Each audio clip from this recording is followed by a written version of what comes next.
Hello, everyone. This is Tripp, and I'm here with my friend Thomas Jay Oord and Josh Patterson. Oh, yeah, that's right. And this is our first kind of engagement with our brand new book and part of a big project online, God After Deconstruction. Woo, woo, woo, woo, woo, woo, woo. Oh, you guys got your copies up. Here's mine. Hey, there we go. Oh, so this is part of a rather a unique style project where there's both a class that all of you are invited to participate in. There's this book. There's some live events. And the thing we're really going to be today is kind of kicking off. In the next few weeks, we'll be continuing to get questions from people that are going through the videos we've made. If you're reading the book and get questions, send them on in, and Tom and I will get to unpack them with different friends of ours on a series of live streams. But if you go to godafterdeconstruction.com, you can find all of the links to all the things that's there. And I just want to say hi to all of you in the chat. Oh, great hair, more horn. That's what I'm talking about. I can't decide if it's too long to cut it hair, but every time I cut it, I notice how much thinner it's getting. Do you remember this feeling, Tom? Do I ever? It's Now I'm to the place where I look on the floor after a haircut and think, where'd all that gray hair come from? And I think, oh, that's me. I call it alt blonde. That's good. That's my theory. I don't have that problem yet, gentlemen. So you're a baby. Not to brag. Yeah. You're a baby. I am. Yeah, but so today is very much an intro, but those of you that are joining live, feel free, if you have questions, to put it in the chat. Just put the word question in front of it so we know it's a question. And y'all can continue to say things back and forth at each other if you want. Matt is confident there's no such thing as too long hair. Who has a ponytail? Yeah, but Matt has thick hair. He has thick hair. Mine disappeared in lockdown. So Tom, why don't you introduce Josh, and then we'll let him drive us around to wherever we're going. Well, Josh is a brilliant podcaster. Been a friend of yours and mine for I'm going to guess 10 years. Tripp, I don't know, when did you first start? We first started to hang out, Josh. Was it 10 years ago? Yeah, actually, it was probably after I wrote The Uncontrolling Love of God, and that was in 2015, so maybe not quite 10 years. Yeah, it was. That was kind of my introduction to your work. I remember reading that fresh out of college. I wanted a book about God who is love, and that's what came up, and so I read it. Yeah. And you were one of the first theologians and scholars that I reached out to, and was like, hey, would you come on my podcast that 12 people listen to? And you were like, absolutely. And yeah. You were my gateway drug, Tom. There you go. Well, and Josh has a fantastic podcast called Rethinking Faith that puts out episodes. It seems like weekly. You really crank through the stuff. And the episodes often feature new books, people in the open relational process community. And so Josh is kind of a leading voice in that, at least in terms of pushing out the important ideas that we think can change the world. So that's Josh Patterson. Oh, also married to Hannah? Noel, sorry. Yeah, Noel. You're good. Noel. And living in the Baltimore area. Sorry, Noel. Forgive me, Noel. Shout out to Baltimore. What's up? There you go. All right, Josh. Where do you want to start here? Yeah, sure. Well, so I guess one thing that I was excited about when I first found out that you guys were writing this book, God After Deconstruction, was that this would be coming from a place that wasn't just pure abstraction for you, but rather both of you have your own experiences that kind of speak into this, deconstruction, kind of aspect. And so I'm curious if you wouldn't mind sharing maybe some of your personal experiences that maybe lended themselves nicely to writing about such a subject. You want to start, Tripp? Sure. One of the things I think you discover in this whole process. So like behind this book is a bunch of surveys going through um, like a whole bunch of memoirs and such where people have shared their story. There's all the kind of conversations you get that Tom and I end up in, I think, because of having very similar philosophical background and being invested in kind of public scholarship of sorts, like in the public square. We hear a lot of people's stories and they come and talk to you. And so this book uh, is shaped around these different kind of questions, challenges, frustrations that send people into faith transition. But most of them have some form of it in each of our own stories, right? Like, it's not like we were hard pressed to be like, I wonder what it would be like, you know? Uh, a- and and I think that um, that's a like a kind of necessary reality for a larger percentage of the church now than there ever has been. That we don't live in a world where both experiences, access to knowledge, and our growing understanding of the world, and all these kinds of things, we've got to the point where you can't really easily stay in a nice, tight ideological structure that you're born into. So a lot of these questions, there's like the academic version of them, which Tom and I enjoy, and then there's like how it shows up in each personal life. But hearing all these stories, thinking it through, going through, like when we were recording all of these videos, um, like either we were never short to have a story about our own, right?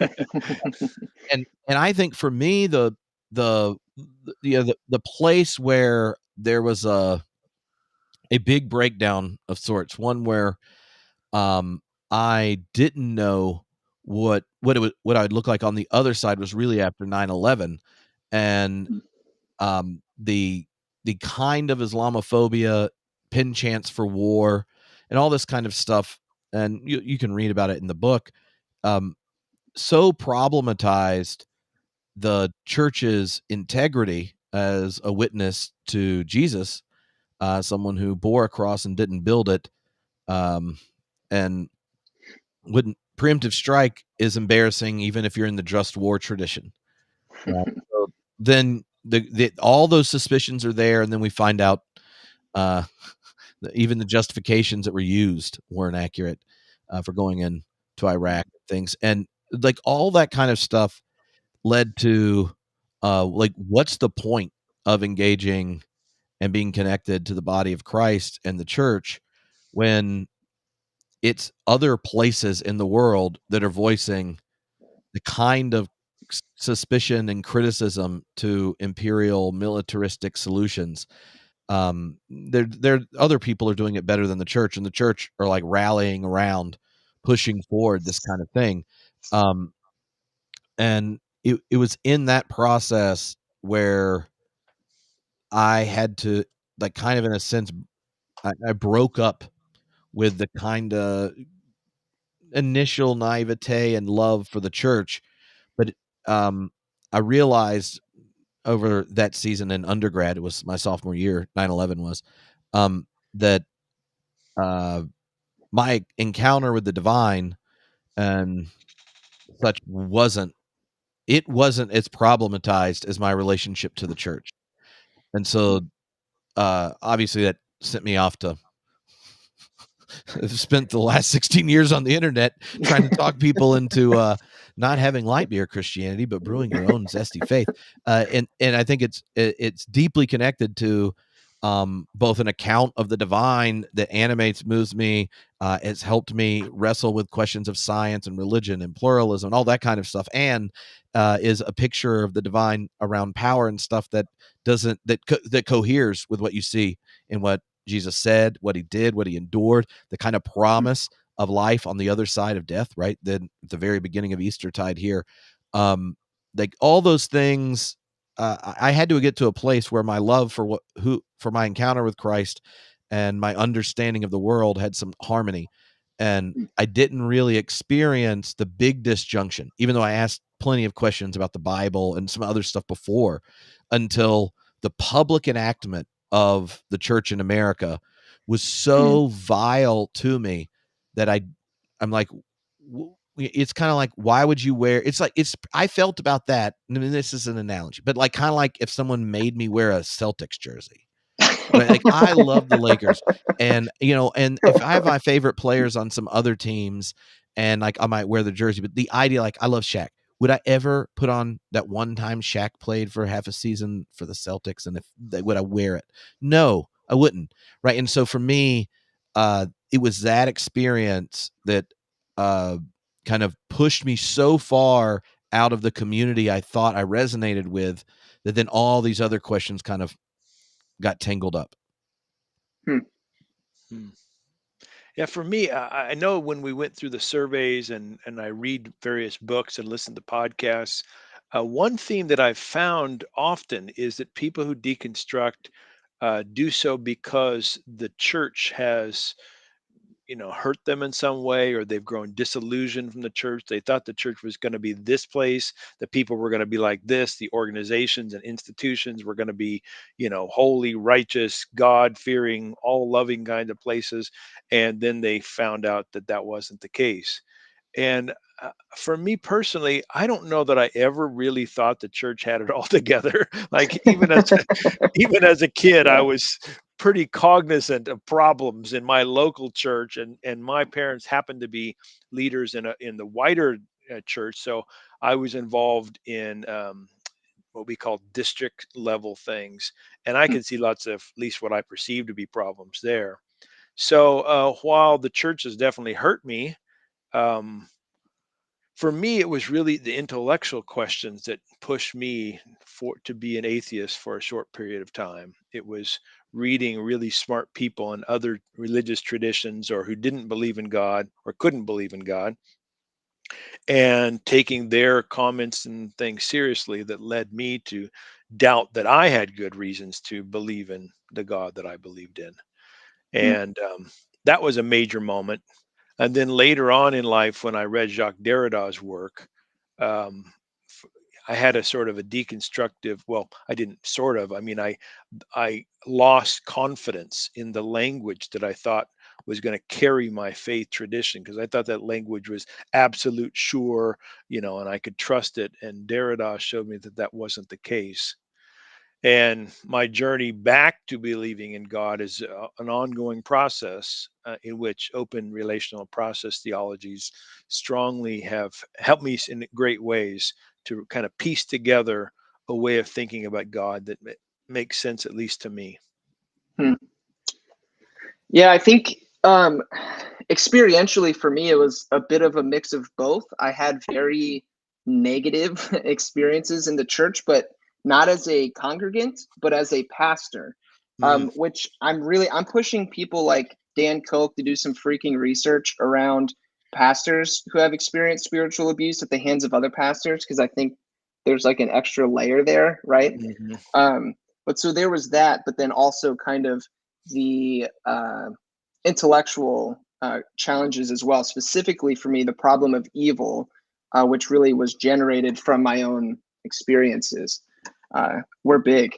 But one thing that you kind of open up the book with, and that I think plays into this conversation a lot, is certainty.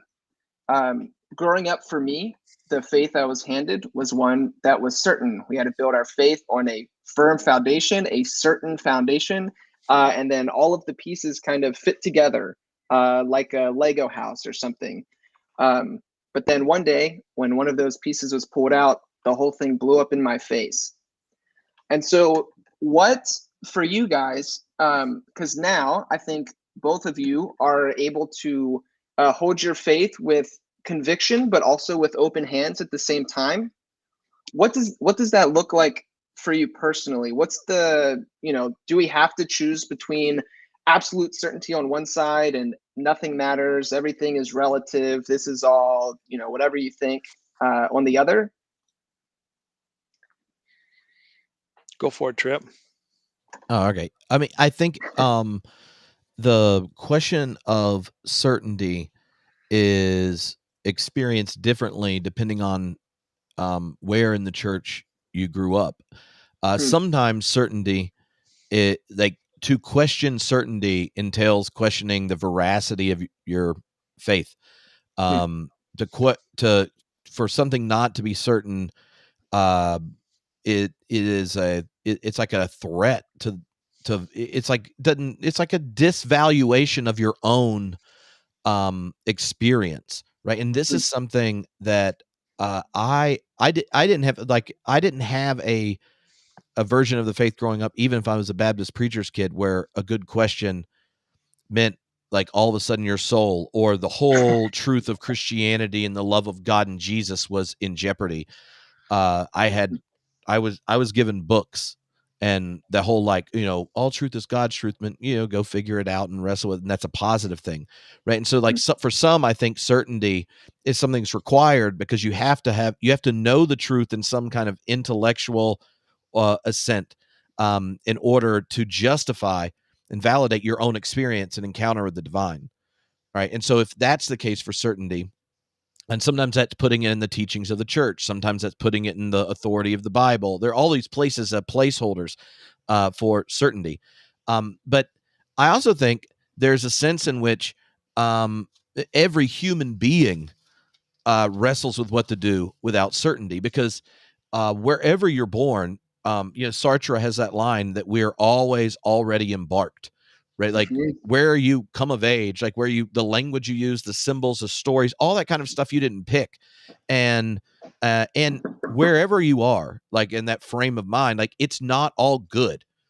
But it's also not settled, right? And certainty, it asks us to believe whatever the truth is that you found yourself in as you become an adult is good, and that it's settled. And the experience of living, perhaps living before the divine, and is one where it's not going to be all good, because beauty, truth, goodness, justice has not crescendoed in our world. And it's not all settled, because every part that we're in, every community, every tradition you're in is always in the process of transformation, some towards the ill, some towards the beautiful.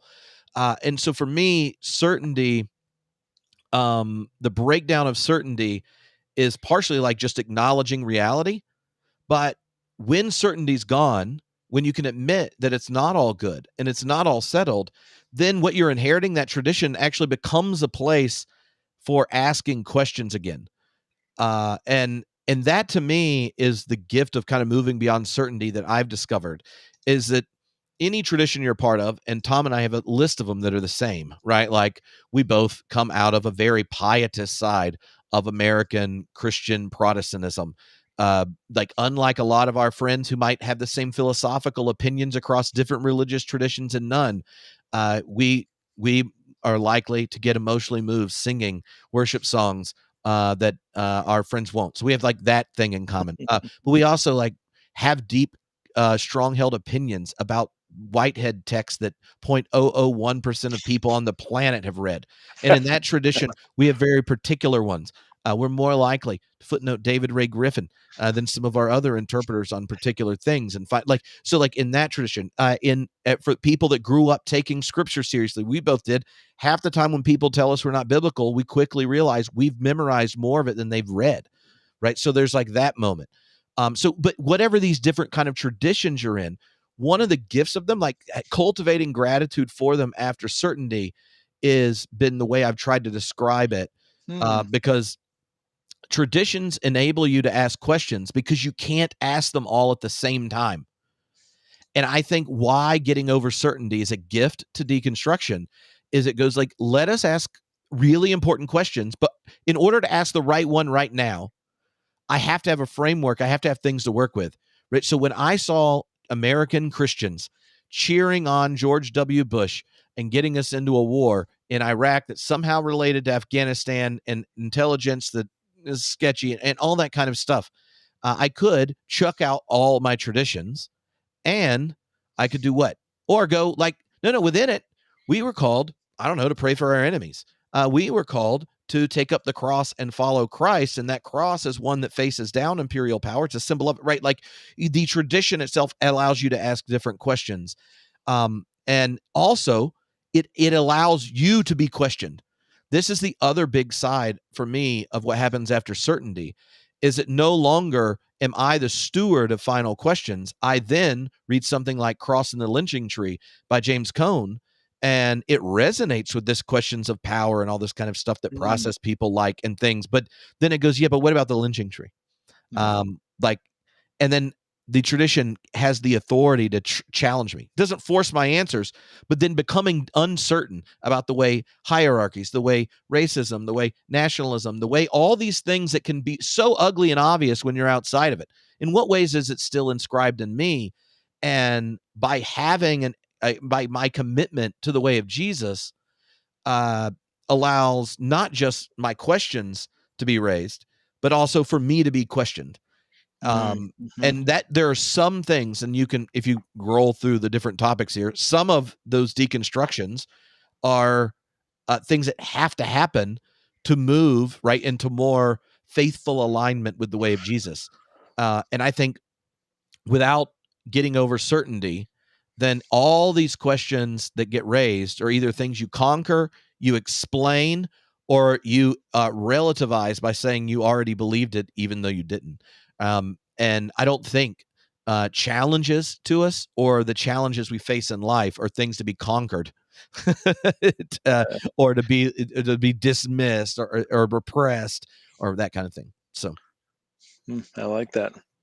Yeah, I came from a tradition that really honored personal certainty and faith. In fact, we had a phrase. People would say, "I know that I know that I know." And it was like doubling, then tripling down on your knowledge. And if you could say, "I know that I know that I know," whatever it was, God loves me, God exists, Satan exists, whatever the thing, "I know that I know that I know," then you were really mature because you had reached a level of certainty that we all should be striving for. Alongside that, the tradition I was in interpreted a passage of scripture that says, we've hid your word in our hearts so we might not sin against thee," to mean that if you memorized the Bible and you got lots and lots of Bible in you, you also moved up to this maturity level. And in fact, the more Bible you had in it, the more righteous you would be. And so you had to know the Word of God, which was understood to be the Bible in my tradition, and you had to be certain about whatever it is that you quote believed. Believe wasn't even a right word. It was like certainty. And both of those things grew to make no sense to me. The certainty piece fell out when I was in college reading Rene Descartes' classic uh, exam where he's sitting in front of a fire and he's trying to doubt everything and finally concludes with, "I think, therefore I am." And the Bible stuff began to fade when I started seeing contradictions in the text. I started seeing people who could quote more Bible verses than I could, but seemed to be sinning more than I was sinning. And so that didn't seem to quite work. And that threw me for a loop. And my return was to steer this middle way, Josh, between absolute certainty and absolute doubt or absolute mystery. And I think of the middle way as trying to find what Hans Kuhn called a reasonable trust or plausibility. You still try to take into account your life experiences, the science, the arts, the scriptures, the traditions, but you never do it thinking you're going to get to an absolute certain answer. You're going to move toward what you think might be more and more plausible positions, all the while knowing some other evidence might come along that might make you shift your thinking about plausibility. That way has been really helpful for me. Yeah, thank you both. I think one of the things for me when certainty was kind of being rocked is that I realized that essentially the way that I had been handed my faith was as if my faith could be reduced to a list of propositions, to just a set of ideas, a set of beliefs, right? I was often told that it's like, oh, salvation by faith alone. But what it really seemed like, what it felt like, was salvation by correct doctrine or correct Yeah. belief alone, something like that. And so for me, that's when something like experience started to come into play, and recognizing my thrownness in the world and these kind of things.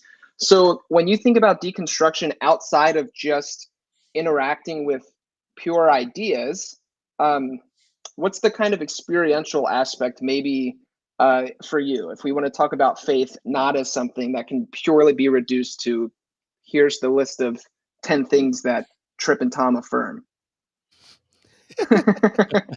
Although I like the 10 things, you know. Yeah, because that's the last chapter. So there's a hidden secret of the 10 absolute truths we didn't tell anyone about till after we got done with the book.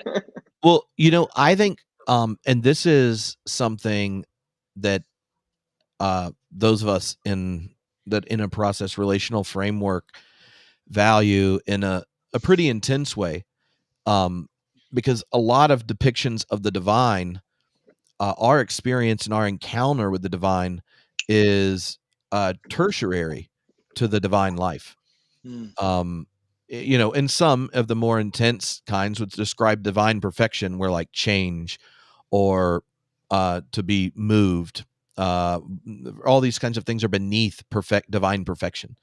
So part of the relational framework, process theist, open relational theist, although that larger group, number of social Trinitarians, people like Jürgen Moltmann and such, have kind of insisted that experience, what happens within the person's subjectivity, is not something that's secondary to the life of faith, but an intimate part of it. And for Moltmann, right, that's true about the three persons in the Godhead, right? The Trinity, like their unique relations is in the very heart of God. For process thinkers, moment to moment, God gives God's self to the world and God receives the world back in this ongoing receptivity, right? So part of, I think, a relational framework is to say that, like, that beating heart of your own spiritual life, your moment to moment existencing, and your moment to moment becoming, that is happening in and with and before the divine. When you say that and you recognize that relationality is not divine accommodation to the language it seizes us, but revelation of a God no less than personal, no less complex than intersubjective relations between the people you care about most, then the idea that a relationship with another person is memorizing what they put on their Facebook profile, you would think that's dumb. If you relate to the persons you love most, your children, your partner, your friends, and you think they really are just the idea you have in your head, you're going to end up relating in coercive ways. You're going to end up relating to the construct you have of them rather than the living reality before you, right? And so, to me, part of a larger open relational framework that kind of really can help, it helped me in faith transition, is going like, yeah, like, part of being like a good dad is letting your kids remain mysterious and you discover more and more of who they are. Well, if I have to do that with someone that has half of my DNA and I have been with them since they came out and caught them, then why the hell would I think that I'm going to have a list of certain conclusions that demonstrate I really do love and trust God because I passed the right true false test about ideas? That's not like, if I just tell people I love that I love them and get pissed if they don't agree with it, because how I'm actually engaging them is engaging an idea of them. I'm not getting to know them. I'm not relating to them. It's not like being reshaped by our relationship with one another. You'd go like, I know you're saying these things, but you're not doing it, right? And so I think a larger relational framework acknowledges that at the heart of faith, it's not like a mathematical formula or a syllogism. It's not true in that way. It's much more akin to a love poem or a relationship with another person, and that dimensionality of truth is something that's required for the most complex and moving experiences you have, like with other people. right? And so, or engaged when you're seized by nature, or you're seized by a piece of art, and all that kind of stuff. And so that when Tom hinted earlier about Descartes and his methodological doubt and all that kind of stuff, one of the side effects of modernity has been only calling true the things that we can externalize, quantify, and control, and then going like, this is what the truth is. It's really bad advice for parenting and marriages. It's not good for democracies, and for some reason it was good for God. Then that would be depressing. So like, Yeah. But just like, it is something we have to get over, because there are religious versions of like this God-splaining reality, and there's secular versions of a God-splaining reality where the people come with this kind of sweeping confidence to make proclamations about something where you're like, oh, it, like the thing you feel uncomfortable about. Uh, in many ways, it's treating idolatry as if it's the demand of God, but Mm-hmm. the idol being a conceptual one, just to clarify. Yeah. Josh, I think I'd answer your question about experience by saying, before I came to open relational process thinking, I had already kind of become convinced that experience is what leads my life. That the way I could list 10 propositions always had to be come out of my experience or be interpreted through my experience. And so that helped me, I think, begin to question that that orthodoxy was, mental assent to a list of propositions. In part because, when I was younger, of course, I thought that people who didn't believe like the people in my little church, they must be evil or stupid. And then as I got older and found smart, loving people who thought differently, I had to throw that idea out. And that's kind of where I came to my view. Well, look, maybe we all have experiences, and those experiences vary. And so I have to try to make sense of the world through whatever experiences I have. And then when I came to open a relational process thinking, I added two more factors or dimensions to this experience. Well, at least two, probably more than two. But one was to think that God was experiential.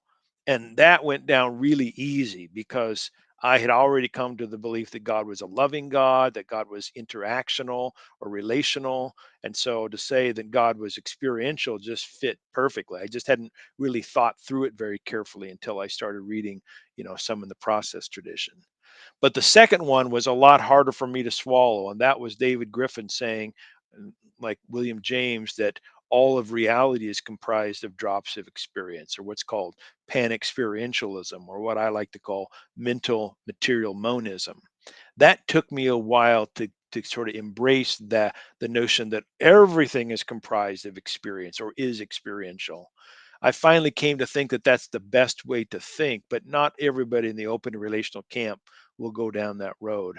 But that's how central experience is to me personally and to the way I see existence. Mm-hmm. Well, Tom, when I first started interacting with you, if you would have just told me that vacuous actualities don't exist, that would have saved me so much time. No, I was Oh, I because love it. that experiential aspect for me, just as a side note, was something that took me a while to kind of catch on to, because when I was deconstructing and first encountering open and relational ideas, I was still operating out of the assumption that the divine was this like ontologically distinct being out there somewhere that, Mm-hmm. and I had a hard time engaging open and relational thought because that was my framework. I was like, how Yeah. does this work with this God that's out there? So anyway, um, But you bring yeah. up a point I think I want to touch Okay. on. I'd like your Tripp thing, what he says about this as well. You know, I really try hard to gauge my audience when it comes to not only the language I use to talk about these ideas, but even the particular topics. And, I don't know that I was doing this long ago, Josh, when you and I first started hanging out, but I'm sure I had a lot of beliefs that I didn't put on the table in front of you because I thought, I'm not sure Josh is quite there yet. You're not right. Um, and that's obviously it's an ongoing dance trying to figure out what language to use, what ideas to explore. And I fail often because people misunderstand me. But I think that is one of the things that I enjoy doing. And what we try to do in this book is really to put these ideas on the bottom shelf in language that people can understand. I know, Tripp, that you're in the same kind of boat, trying to figure out what language is going to connect with your audience. Yeah, and I'd say like so all of these topics, right, that get covered in when Tom and I got done filming the video series, I was like, we could do all the same topics, but our audience just be people that are post-religious or post-Christian, because from the process relational framework, there's a whole different conversation to be had, that isn't about kind of reorienting how you understand the divine out of this process of deconstruction within the Christian tradition. Um, and so yeah, they're like when you're responding to stuff or engaging audiences or like at a different space, like are you answering questions in an academic meeting after a paper or at a conservative congregation that the clergy's like, don't say this when you're up there, maybe wait till after, or at a much more progressive church, or you're a guest in another religious tradition, like so many of that, so much of that kind of like you either fail or don't at it. One of the things I tend to think is like when you get to a point you're like more at home with a larger framework, then you can kind of culturally code switch, but it's internally consistent to your like larger held commitments. And that if they ask right follow-ups and stuff, you can go ahead and go, oh, like, well, here's actually an example that someone sent in. So no nonsense spirituality. Ask if we get to a place where we can reasonably say that there's no God, should we continue religion / imagining gods because of its shortcuts and benefits, or do away with the project altogether? Like how you answer that question is going to be very different, right, than how you would but it would be a very process relational framework. Like it might start with how, like, what do you think, like, so for Whitehead, the moment you say imagining, well, that is a function of the divine. So right, so okay, the moment you situate value in moments of becoming, that is a part of the life of the divine. The moment you like, so like what Whitehead means by God is doing things that are assumed in that statement. Now, whether or not you still should use the word God, Tom and I have friends that love everything Whitehead says. Like, you don't need to use the word God for that. Right. Now, the reason Whitehead did, I could sit there and explain and then go, there's actually more scientific reasons than he had that you should use the word God, blah, blah, blah, blah, blah. And that's a like nice long argument, right? That's how that same question would play out in an academic setting. If it's at a bar and someone's talking to you about it, you might respond and go, well, I don't know, because like there's all these weird social science reasons for benefiting of participating in a religious tradition.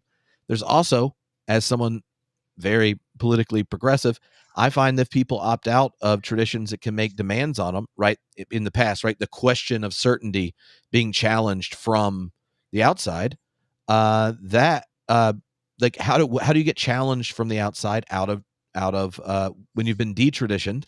If you're out of a tradition, like how does the challenge happen and who gets to give it? Well, our algorithms and our market are not interested in a whole host of challenges that are very much important to me. So that's another reason to think about it. So one of the responses to that question would be introducing people to the radical theology tradition, which I deeply resonate with. You can go check out interviews with people like Caputo. Got a really cool one coming out with Kester Bruin and Barry Taylor coming out soon. Both of those are good examples of it. who answer the question yes, and they're answering it because what happens symbolically, the symbolic framework of the West, when you take out the questions that religion has functioned, is impotent to challenge the domination system in the world. And that's there. Or what happens when the language of transcendence, it doesn't exist as a scaffolding for critical reflection.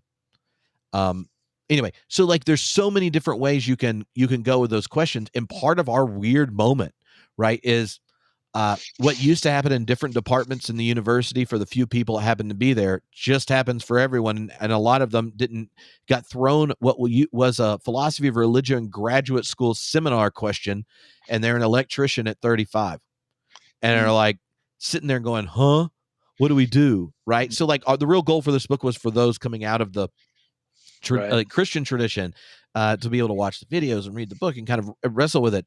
But like any good question now has that predicament, right? Like there's so many different ways you can respond. And I think broadly open relational frameworks which theistic ones and non-theistic ones would say, like, part about whether or not you continue to exist, use symbolic language of the divine, is in part like what kind of fruit does it bear in your life? Like, does it help you orient towards the other? Does it help you recognize the inherent value within yourself, your neighbor, your enemy, your non-human neighbors? Does it call forth compassion? Like all these kinds of things. And if it does it, then like there's a benefit there, even if you aren't sure it's metaphysically or ontologically true. If it doesn't, like, what would be the, like, what are you keeping it around for if it's not plausible in your, in your rationality structure? I think there's another dimension here too, Tripp. I'm totally on board with you on the kind of what fruit does this idea, belief have in your life. I'm totally on board with that. But there's another thing that you and I also care about. Actually, two more things. One, you and I have a certain amount of respect for internal coherence. In other words, we don't like irrational ideas, and we may sit with we may swallow some irrational ideas if we think it's on the way to a better world. But we think in the best case scenario, you get both coherency and a better world, and that's the kind of theologies we're attracted to. And the second thing, not only coherency and not only fruitfulness, but also adequacy to our experience. Like, does this idea actually fit the world the way we seem to experience it? And you and I care about that a ton. That was a problem in the tradition I grew up in and am still a part of, the holiness tradition, in which people stood up and said they were entirely sanctified and sinless. And I watched them and thought, there's no way you're sinless. They didn't have a belief system adequate to the world in which they lived and the lives in which they led. And so, yeah, I think fruitfulness is important, but I bet you would agree with me that rational consistency or coherence is important, and adequacy to experience is also matters. Yeah, there's a whole bunch of, like, if you're just asking, what's the argument for or against ultimate reality, and how does it get, and then its nature and character, and what gives the best account of X, Y, and Z, right? Like, there's a host of questions that the larger process relational framework, I think, gives an internally consistent answer to, that includes things that are problematized by both a kind of flattened reductive materialist option or kind of cheesy, flimsy classical theist option. Yeah, Like, supernaturalist sorts of yeah. things. Yeah. So like the question of consciousness is a really important one. Are you like some kind of like supernatural dualist of sorts, or is it all, fan fiction, epiphenomena fan fiction? Or are you going to allow a naturalist miracle in the middle of a cosmic advance where consciousness comes out of nowhere? The reality of value in any way, like no human experience the worlds without value, and there's not like an empirical justification of it. And if you go read the best accounts of it, it's funny, in it, right? So like things like that, the origin of life not in like some weird ID way or whatever, but part of what biologists spend a lot of time on now about the initial emergence of life out of chemistry. The way philosophers of science deal with the plausible things there, if there's a teleological, not in the macro sense, but in the micro sense, teleological orientation in a moment of becoming towards growing complexity and such, it makes explanations of the origin of our space-time and the origin of life much more internally consistent to a picture than ones that thinks we're playing Yahtzee or gives ontological reality of variables in an equation in order to, dethrone certain things. So like, I mean, there's a series of those, and if you just line them all up and then go like, how do you go it? You can, the probability of an ultimate reality with micro teleology towards a growing complexity and stuff just becomes more and more plausible. And that's right. Preach it. But see, I say that now, but like when I was in college and the story of 9/11, like I chose to re-engage in my identity as a Christian because for all the postmodern deconstruction space I was in, I was like, well, it's probably all everyone could choose to exist in tradition or not. This is the one I'm familiar with and it moves me. The dude on the cross says, Father, they don't know what they're doing, and forgives them. And I think if you're going to orient yourself around an ultimate symbol, one that's a loving parent and admits that human beings don't know what we're doing and that we slaughter innocent people and acts of injustice and think we're doing our duty, that seems an accurate depiction of humanity. And then you get the perks of the social science of participating in a religious tradition. Like right. That was where I was. It wasn't until I was in a situation where I started asking, the kind of philosophy of science and religion type things that I became uncomfortably more confident in ultimate reality. Like so much I get uncomfortable with myself sometimes. And when I've had I've had quite the chance of spending time with scientists and philosophers of science in Edinburgh who didn't. And when I had long conversations with them, I just realized, I would ask, oh, what about this? What about this? And I realized most of their decisions were made off of unquestioned a priori commitments to a metaphysics that oftentimes is already problematized in the science. Right. But having that, like you mentioned, Tom, that like an internally consistent, coherent account is just not something that functions in most science. Like most people don't know it. And so there's like a background operating philosophy that runs in the same way. In a lot of classical theists, you'll have people that read Tom's book and like uncontrolling love of God. This makes perfect sense in my prayer life, blah, blah, blah, blah, blah. And then their pastor's like, Tom Oord is a heretic. And they're like, what? It made perfect sense was there, but they didn't know that like underneath the language of their worship and the theology of their tradition is this picture of God that's embarrassing. So they don't talk about it regularly until they have to gatekeep. And since we all do that, it's like, here's the version I have. I've changed my mind on it.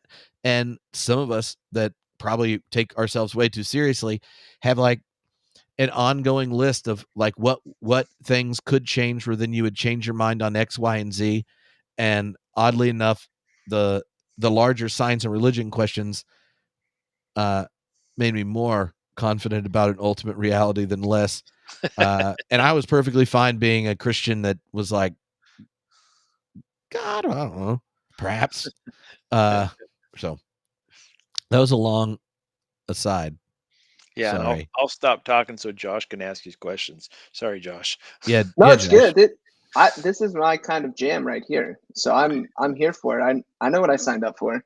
But so, all right, maybe a question with deconstruction. Just again, going back to my own experience, I remember having this moment one day when I was looking at my bookshelf of all the theology books that I had read, and I noticed that all of the books I had read were written by people that looked like me. They were white, educated dudes. And I was like, what? Something's not right here. the whole, and that was one element of my deconstruction, when I recognized that I was being told a very specific story from a very specific group of people. And so I'm curious, for you guys, what role has, I don't know, opening oneself up to learning from a womanist tradition or queer theology or liberation theology, etc. What role has that played in your own kind of deconstruction and faith journey, when you recognize that most of the time these theological questions are just being asked and talked about by people that look like us? Maybe I'll start on this one, Tripp. I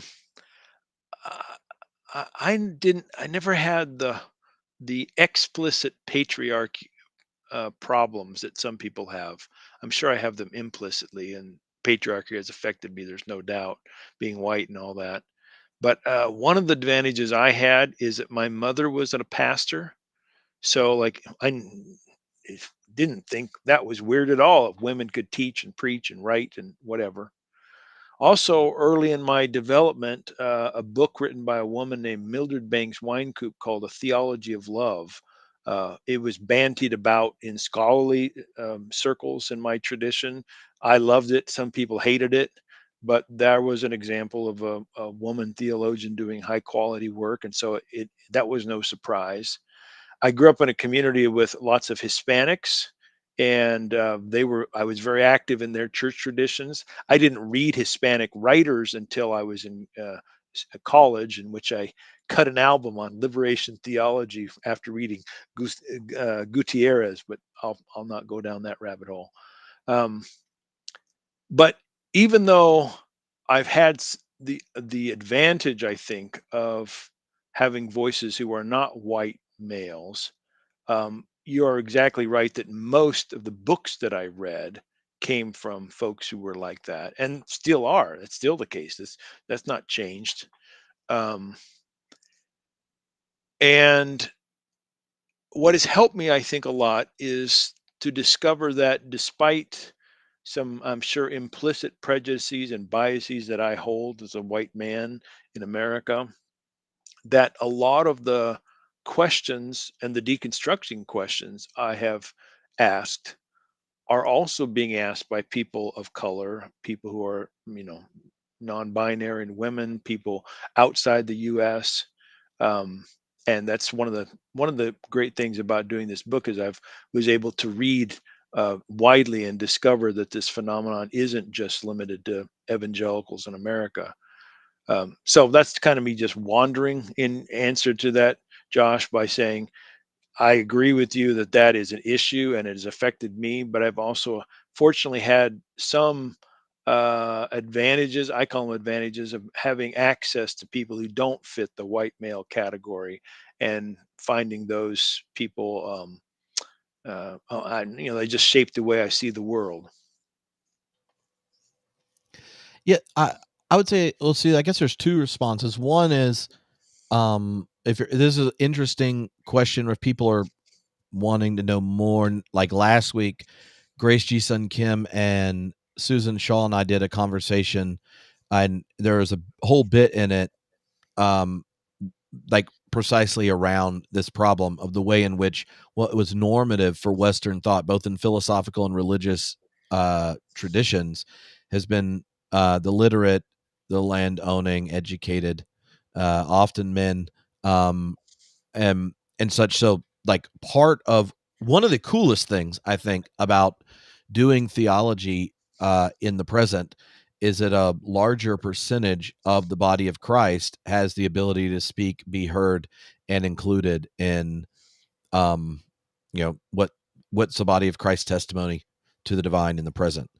And that was also why I think it's important for like the two sides of the challenge of certainty, both like your own, but also to be challenged by others within the tradition, is a kind of necessary element. There's a couple questions that came in, around this. Like Cynthia asked, how much have you drawn from non-Western developed country sources? I think Adam asked something similar earlier. And and I think that part of the attraction for me, largely process relational framework, is like of the philosophical legacies of the West. It is the one that has found the most traction in dialogues with the East, in Eastern traditions, both in conversations with Buddhists, Hindus, Confucian conversations. Like, there are process relational thinkers in all these Eastern traditions, and they find process helpful to then engage the rest of Western philosophical and religious thought. And obviously some of those are non-theistic traditions. So like, because the process tradition's so wide, it helps. There's also been indigenous process thinkers. And so like, I find the process relational framework philosophically helpful, because then people from these other traditions, if we kind of, Whitehead becomes like the go-between for kind of understanding what people that come out and are nourished by this tradition look like. But then it leads to these moments, right, where you're hanging out with like Jewish process person like Rabbi Artson, right? You're sitting there and you're having a conversation, and then you realize I have like way more in common with him than 3/4 of my Christian friends. Right. Yep. And or then you're like at like a process framework, and you're like all the world religions and non-theists are all here, and there's like this giant thing you hold in common. But then, oh, it helps me learn this. So like someone like John Gill's work, who comes out of a young Black artist and philosopher coming out of the Black church in America, but is post-theist and still deeply processed and thinking about using the tools of theology to think about culture and a Black culture philosophically. But because of the shared framework of Whitehead and things, I read his book and then go, oh, now I can see all this other stuff because there are those same kind of connections. So I find process stuff really helps with that. The other side of Cynthia's question: do people in other places, positions in the world, have these same questions about the ultimate? I would say if you go look through the book, there are certain questions that I would just say are the perennial ones. So, like, every religious tradition knows certainty is a problem to it, and all the people that run the institutions really like the idea that they have certainty. Like, that's just like kind of true. And I used to think it was more of like a Western thing till I became friends with a friend of mine in Los Angeles that was like a very devout Buddhist. He's like, oh, I mean, the Buddhist teachings are great and the practices are there, but do you know what they do when you start, like when you actually have a church community? Like, we got all the same church problems y'all have. Like, and and there's this kind of reality. So those kind of things are there. The problem of evil ones are universal. Like, what you do with your text varies on tradition, but they all kind of have contesting how you do a text in the modern world. The science questions are ones all of them have asked as you come in contact with it. Pluralism is one that they all ask, but then there are some that are unique, I think, to Western traditions, and some that are unique to the question of power, politics, nationalism, all that kind of stuff, church abuse and things, all that kind of thing. Like, there are some that are like unique to particular areas, but the shape any of these big questions humans have asked kind of perennially take their own shape in a tradition, in a time, in the community where they're raised. And this particular series, the videos in the book, are for people that in this cultural moment are having the deconstruction conversation. But yeah, I was going to throw in, so many of these issues that we talk about in this book that cause people to deconstruct. Depending on where you're at in the world, some are much more prominent and some less prominent. I've had the privilege of now teaching and lecturing on 6 of the 7 planets. Haven't got to Antarctica yet. But some regions in the world, the patriarchy is a heck of a lot worse than it is in my context here in the States. And there's a bunch of women and men, but often women, because of patriarchy, who are deconstructing in their context, because the oppression is just so intense based around gender issues. So these are going to vary depending on the context. Sweet, dude. What's the timestamp on this trip? Do we have time for another question? More. Yeah, we can do one more question. Cool. All right, I'm going to pull it from the book too, because this is one that just in my experience, I've had a lot of people I know asking this question, and it's one for me that was and continues to be difficult, and that's the question of purpose. So for people who don't know me, I used to be a pastor. I stopped being a pastor because I experienced really not great stuff. um, and when I was working with a spiritual director to discern stepping away from vocational ministry, one of my biggest fears, one of the most difficult things for me to get over, was that God had given me this purpose. Josh, you are now a pastor. And I was basically doing like middle fingers to God or something like that and walking away. And so then, I became a bartender. I started brewing beer, and I love that. It's great. But the question of purpose escaped me, and I feel like for a lot of people who have deconstructed to the point where they have lost their faith communities, they have lost friends, maybe family members have kind of shut them off. This question of purpose seems to be really prominent. And so experientially for you, did you ever have like that kind of purpose crisis? And what advice might you give to those who are currently wrestling with like, okay, well, great, now what? You want to go start? Well, yeah, I can start if you want. In the tradition I am a part of, this was typically understood in the language of your calling, or what's your call in life.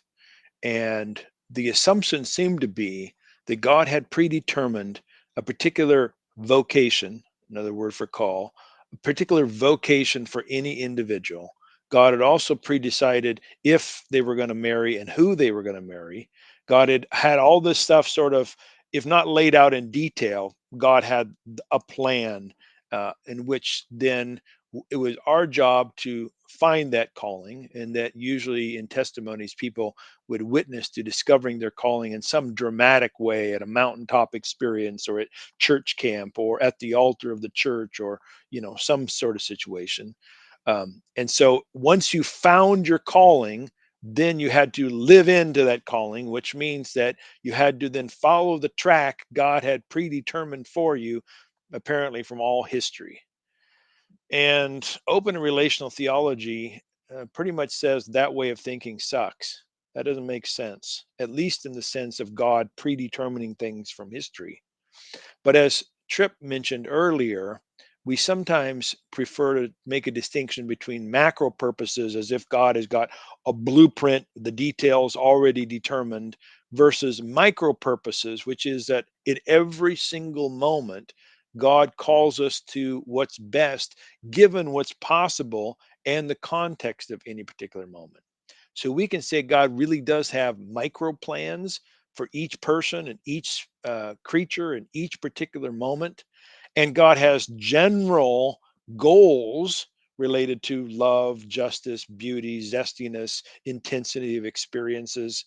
But God, those general goals are not predetermined in the sense of detailing all of the steps in it. Rather, in each particular moment, God is calling us.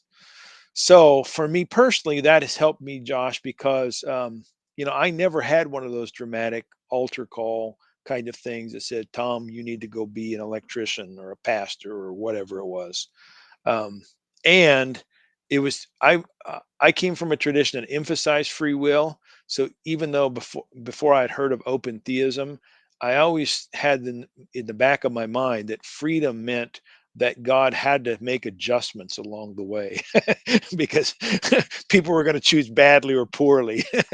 I didn't know how to work that out philosophically, but I kind of always had that. Um, so I think that way it helps, Josh, in overcoming any kind of guilt or any kind of worry that you're stepping out of the call that God has predetermined from all history.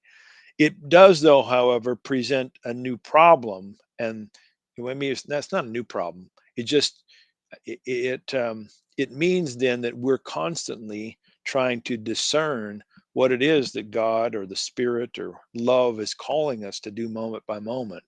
And so we can't settle in on with certainty that we've got it. We made one decision and everything is just going to lay out perfectly from there on out. It's, as we talk about in this book, an ongoing adventure of discernment moment by moment. Do you think, and this is something I've been thinking about recently, just in how people hear even that use of the phrase goal. I think a lot of people hear goal and they think end. Yeah. And it's not so much a goal like an end, but an orientation, right? So Yeah. in each moment, there's an orientation towards possibilities, and some possibilities are more beautiful, good, adventurous, right, than others. And I think part of it is that purpose was this. A lot of people experience purpose as either the legitimation story for the worst parts of their existence. So if it has a purpose, then this evil, like, could turn out to be good. Or I had this calling or this one experience now, in order for it like to have been true, I have to pursue this. Like, purpose isn't a burden to be placed on you, but an invitation. And I think that the question of purpose shifts for process relational things, because like C.S. Lewis uses that image of history as a book, as if it was, like all written and settled. And, we're experiencing it like the cursor going through here, but, God's purpose is already fulfilled because it's written, and, duration, time is a figment, and, here we go. And I think, like, if you take that image of God and world and time, and then you read that passage, a lot of people will bring up in this conversation, like, how in all things God works for the good, right? Then in all things, as whatever happened in the history is ultimately good because God wrote it, right? And that's different. I think a process relational framework sees moment to moment that, like, the sovereignty of God is expressed by the fidelity of God, that God is with us and for us and before us. And so, like, I like to use the image of a flashlight, that God is a fellow sufferer who understands, that grows on the movement of life with the world. And so you imagine, like, the loving parent holding the child's hand in a world moving forward with a flashlight. And the promise of God is that in each moment, in all things, God works for the good. Like with the flashlight, opening us up to the world, we can see the future better, but we can't know it all completely because there's a horizon beyond the flashlight. And if a purpose was only established because there was one set destination and one set goal and one set ultimate horizon, then you're relativizing the very dynamic place where faith is in the process of becoming, both for God and for the world. And so, like, holding a flashlight and holding the world's hand is a way of imagining the divine, and that way in all things in this moment. How are we oriented?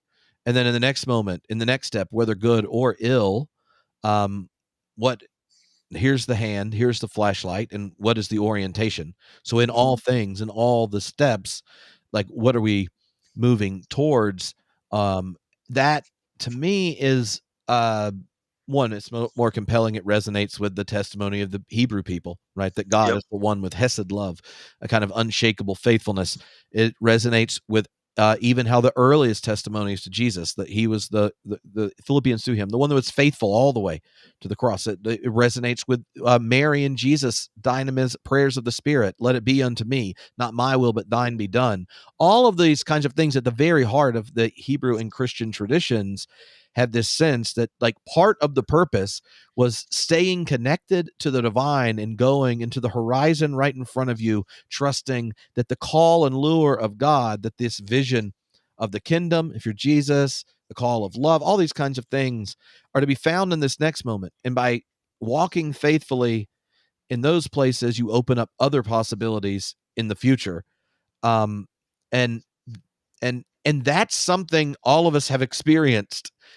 And I think when, either for religious reasons, we relativize the very heartbeat of discipleship, or for kind of reductive materialist reasons, we describe the human as if the most compelling things about humanity have been the ones that take the risk with a direction for love and justice, then we aren't giving as rich an account of the world as we can. And so the process relational framework, whether you want to use the word God for the invitation to evaluation structure, with both micro horizons and growing complexities abroad. Like, if you don't want to use the word God for it, you don't have to. But I think this was Whitehead's problem, right? Like, Yep.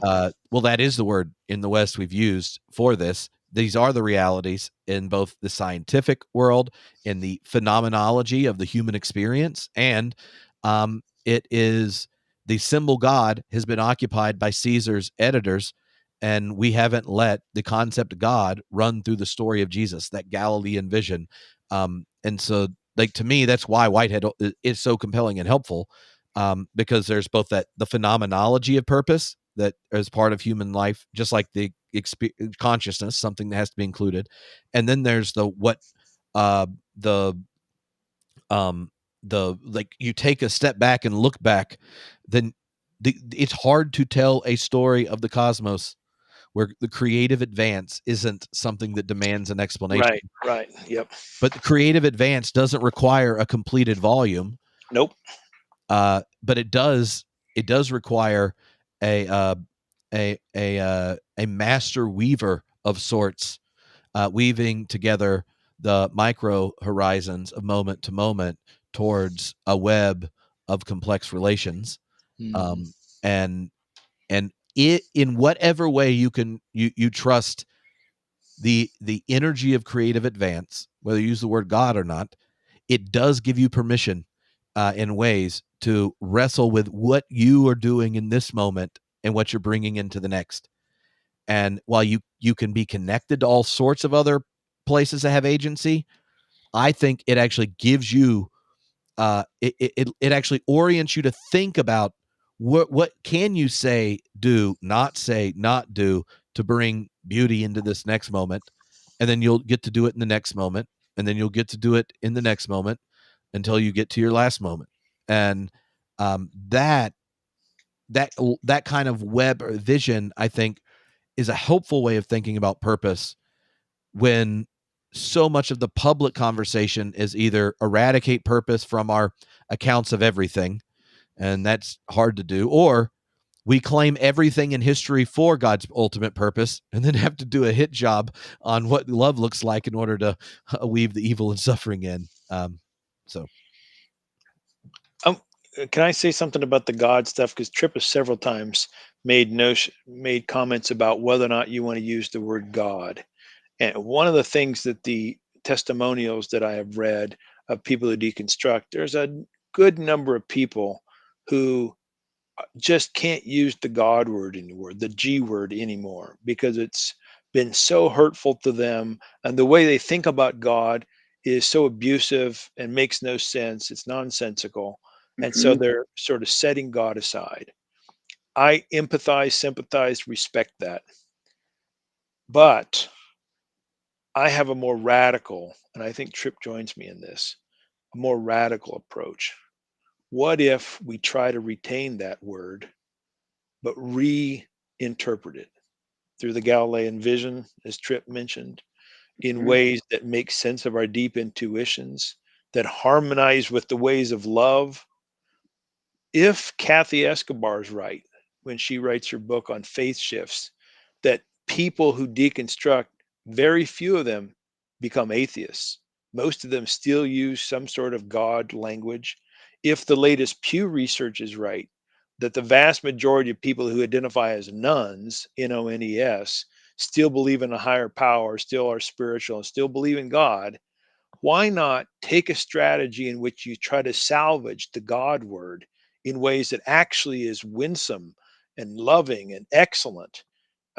Why not do that? You might be doing a greater service to at least a good portion of people, not everybody again, but a good portion of people who retain the God language and are trying to talk about transcendence in healthy ways. Yeah, I'm with you, Tom. I wasn't for a while. I had an allergic reaction, so to speak, to the God word. But more recently have been, finding it helpful again for exactly the same reason that you're describing. especially as something to which I guess I give my ultimate concern. God seems to be, I don't know, a better word. I mean, I like love, right? I like the divine. I know people like source or spirit, but God is becoming more comfortable in my vocabulary again. I just wink a little bit when I say it because I've inherited all this fun process stuff from people like Tripp Fuller and Oord. Well, there you go. Well, thank you, Josh, for hanging out. Yeah, thanks for having me. This has been a lot of fun. We'll be doing this again the next few weeks. So those of you that want to join, head over to God After Deconstruction, and you can join up. We already have made 10 videos around between 30 and 40 minutes, depending on how, verbose Tom and I got. Looking at each of these topics, and you'll be able to watch ones you want. You can use them with a group. Who knows? Whatever way you want to use it is fine. It's donation based, so you don't have to give anything, and you can give a lot of things. It doesn't matter. You can use them personally. You can use them in a group. All that kind of stuff is there. And we will come back on again, and you'll get, once you sign up, you'll get an email, show you how to get in the Facebook group. You'll also get invited to submit questions in advance and stuff. I know a lot of times some people are great. Like we had a few people here rocking out great questions, and others will in 10 minutes go, now I have the words for what I wanted to ask. So you can respond to any of those emails.